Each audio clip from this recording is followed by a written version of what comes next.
Well, Kingsmill Bond is an energy and strategist at the Rocky Mountain Institute. Kingsmill, why is China going so hard on this?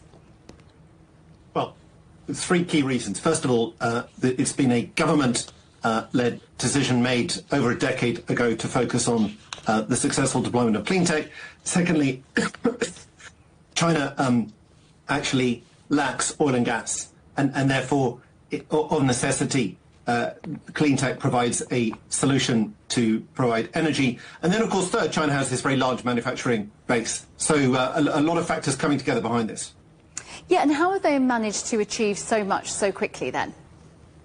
So it's been a combination of central government, local government. There's been actually a lot of local household level deployment. But the key point always to remember is that the costs of clean tech have been driven down in China very rapidly, and the lower the costs, the easier it is to deploy this stuff. Yeah, I mean, we cannot escape the fact, though, that China has to make changes, doesn't it? Because it uses so much coal, you know, more than anybody in the world in terms of the emissions. So this really had to take place, didn't it, this change? Yeah, it's really important. But what's key, and what we focus on at RMI, is the growth of the new. So before you start pushing out coal or any other fossil fuel source from the energy system, you need to grow your new energy sources, and you need to get prices down. So it's all about growth and cost, and that's what China's been doing, and doing very successfully. Yeah, how about the global industry then? Are there other countries that are doing well, and what could they learn from China?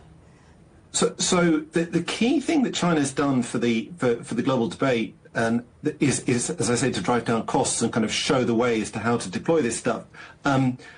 The second thing that China is doing is providing the technology to other countries so that they, again, can deploy Chinese solar panels, combine it with their own local expertise, and get this cheap, clean energy.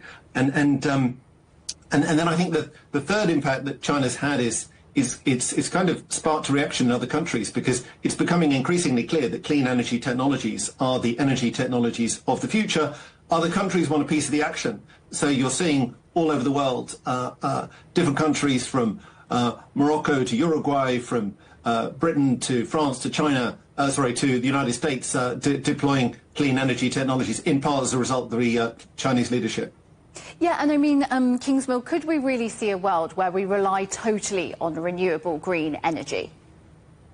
Well, eventually, of course, we will see a world where we rely totally on clean energy. But let's be clear, in 2024, we still have a world which is 80% fossil fuel primary energy. And therefore, long before we get to the end game of the last 20%, we have huge opportunities to deploy all of these clean technologies. So we need to focus much less on what happens in the last 5 or 10 years, and much more on the exciting story of all the growth and opportunity of building this stuff now.